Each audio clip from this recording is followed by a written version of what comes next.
அஸ்ஸலாமு அலைக்கும். வணக்கம் ஸ்டூடெண்ட்ஸ். 2025ஆம் ஆண்டு ஏ-லெவல் பயோமேத்ஸ் மாணவர்களுக்குரிய ஏ-லெவல் எக்ஸாம் 2025ஆம் ஆண்டுக்குரிய ஏ-லெவல் எக்ஸாம் தற்போது நிறைவடைந்திருக்கு. அப்போ இந்த டைமில் வந்து ஒவ்வொரு செட் ஆஃப் ஸ்டூடெண்ட்ஸ் வந்து வெவ்வேறு மைண்ட் செட்டில் வந்து இருப்பாங்க. சரியா? அப்போ இவ்விடத்தில் சில முக்கியமான விஷயங்களை நான் உங்களுக்கு வழிகாட்டணும் ஒரு ஆசிரியர்ன்ற வகையில். அதாவது 2026 எக்ஸாம் எழுத போகிற மாணவர்களுக்கும், அதாவது ஃப்ரெஷ் பேட்ச் மாணவர்களுக்கும், அதே நேரம் இந்த வருடம் எக்ஸாம் எழுதிட்டு திரும்ப அடுத்த வருடமும் எக்ஸாம் எழுத போகிற ரிப்பீட்டர்ஸ் மாணவர்களுக்குமான ஒரு வழிகாட்டலாகத்தான் இந்த வீடியோ காணப்படும். அப்போ கடைசி வரை காட்டும் இந்த வீடியோவை நீங்கள் ஃபுல்லாக பார்க்குறதோட மட்டுமல்லாமல் நீங்கள் இதை வீடியோவை சக நண்பர்களுக்கும் சக தோழர்களுக்கும் ஷேர் பண்ணிக்கோங்க. அவங்களுக்கும் இந்த வீடியோ யூஸ்ஃபுல்லாக வந்து காணப்படும். முதலாவது விஷயம்தான் நீங்கள் விலை கொள்ள வேண்டியது. இப்போ நாங்களும் இந்த கட்டத்தை வந்து கடந்து வந்தாக்கள் தான். நானும் 2 தரக்க லெவல் எழுதின ஒரு ஆள் தான். நானும் செகண்ட் சைடில் தான் மெடிக்கல் ஃபேக்கல்ட்டி என்டர் ஆகினேன். அப்போ தெரிஞ்சு வச்சுக்கொள்ள வேண்டிய முக்கியமான விஷயம்தான். உங்களுக்கு தெரியும், ஒரு ஏ-லெவல் எக்ஸாமை பொறுத்த மட்டும் மெடிக்கல் ஃபேக்கல்ட்டி இன்ஜினியரிங் ஃபேக்கல்ட்டியை பற்றி எனக்கு பெரிய அளவில் தெரியும். மெடிக்கல் ஃபேக்கல்ட்டின்னு சொன்னால் கிட்டத்தட்ட எழுதுகிற ஆயிரக்கணக்கான ஸ்டூடெண்ட்ஸில் வந்து கிட்டத்தட்ட ஒரு 2000 அதுக்கு உட்பட்ட மாணவர்கள் தான் மெடிக்கல் ஃபேக்கல்ட்டி என்டர் ஆகுவாங்க. அப்போ ஒரு குறிப்பிட்ட பெர்சன்டேஜுக்கு தான் அந்த வாய்ப்பு வந்து கிடைச்ச போகிறேன். அப்போ நீங்கள் தெளிவாக விலை கொள்ள வேண்டிய விஷயம்தான், இந்த வருடம் உங்களுக்கு ஏ-லெவல் எக்ஸாமில் அவ்வளவுக்கு பெர்ஃபார்ம் பண்ண போனேன்னு சொன்னாலும் நீங்கள் மனம் தளர தேவையில்லை. என்று சொன்னால் உங்களுக்கு இன்னும் செகண்ட் ஷேயோ தேர்ட் ஷேயோ உங்களுக்கு வந்து காலம் ஈக்கு. அப்போ உங்களுக்கு இந்த டேட்டை பொறுத்த மட்டும் இந்த திங்கக்கிழமை, அப்போ இந்தலேருந்து உங்களுக்கு 2026ஆம் ஆண்டு நடக்க போகிற ஏ-லெவல் எக்ஸாம் வர காட்டியும் கிட்டத்தட்ட 260 நாட்கள் வந்து இல்லை. அப்போ அந்த 260 நாட்களையும் நீங்கள் சரியாக பயன்படுத்தினு சொன்னால் உங்களுக்கு கட்டாயமாக வந்து அச்சீவ் பண்ணலாம்.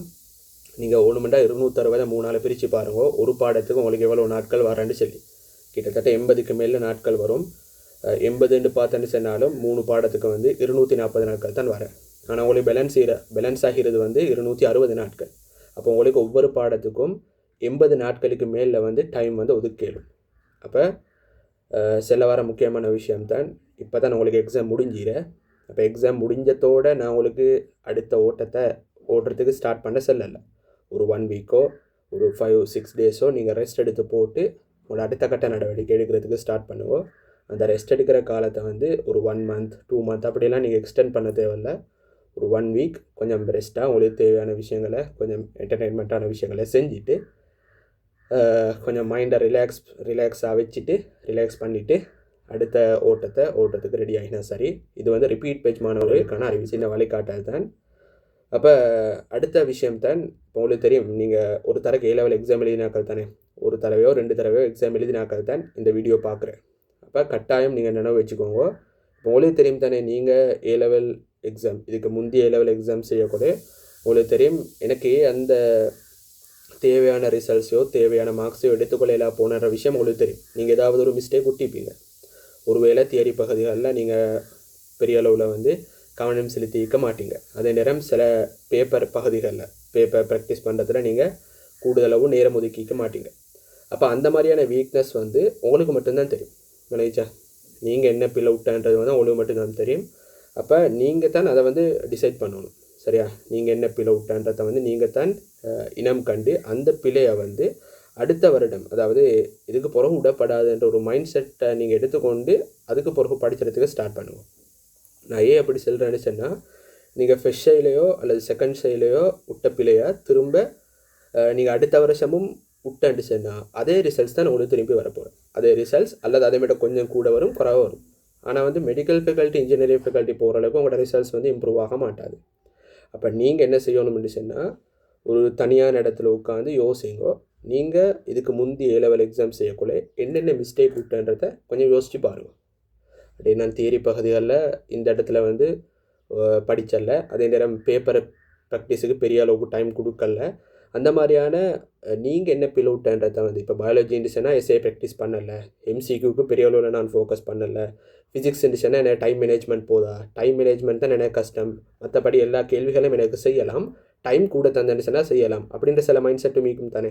அதே மாதிரி கெமிஸ்ட்ரியை பொறுத்த மட்டும் கால்குலேஷன் பகுதிகள், ஃபிசிக்கல் கெமிஸ்ட்ரி பகுதிகள் எனக்கு கஷ்டம், தியரி பகுதிகள் கஷ்டம், அந்த மாதிரியான உங்களோட வீக்னஸை வந்து நீங்கள் இனம் கண்டு அதை வந்து திருத்திக் கொள்ள பாருங்கள். அப்படி திருத்தி கொண்டு சொன்னால் இன்ஷால்லா அடுத்த A-level எக்ஸாமில் வந்து உங்களுக்கு அதை வந்து மாற்றி அமைத்து ஒரு நல்ல ரிசல்ட்ஸ் ஒன்றுக்கு போகக்கூடியதாகிக்கும். அப்போ நான் இந்த இடத்துல செல்ல வர விஷயம்தான், இப்போ பெரும்பாலான மாணவர்கள் எக்ஸாம் முடிஞ்சது பிறகு MCQ மார்க்ஸ் எல்லாம் திருத்தி பார்த்திப்பீங்க. சில ஆக்களுக்கு 3 பாடத்துலேயும் 40+ மேலே மார்க்ஸ் வந்து வந்திக்கும். ஆனால் பெரும்பாலான மாணவர்களுக்கு அதை விட குறைவாக தான் வரப்போகிறேன். சரியா?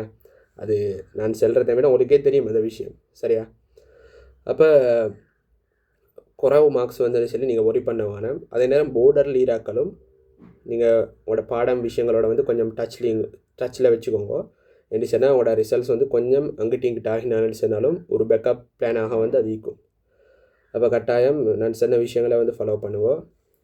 அடுத்த வருடம் செகண்ட் செய்யோ தேர்ட் செய்யோ எழுத போகிற மாணவர்கள் செய்ய வேண்டிய முக்கியமான விஷயம்தான் உங்களோட காலத்தை வந்து பேலன்ஸ் பண்ணிக்கோங்க. நீங்கள் ஒரு வீக்கோ 2 வீக்ஸோ ரெஸ்ட் எடுத்து போட்டு அடுத்த A-level எக்ஸாமுக்கு ரெடி ஆகிறதுக்கு ஸ்டார்ட் பண்ணுவோம். அதே நேரம் போன வருடம் நீங்கள் A-level எக்ஸாம் எழுதக்குள்ளே என்னென்ன மிஸ்டேக் விட்டோ அந்த மிஸ்டேக் என்னன்றதை நீங்கள் முதல்ல ஐடென்டிஃபை பண்ணுவோம். ஐடென்டிஃபை பண்ணது பிறகு அதுலேருந்து எப்படி எனக்கு தவிர்த்து கொள்ளலும்ன்றதை வந்து நீங்கள் கொஞ்சம் யோசித்து பாருங்கள்.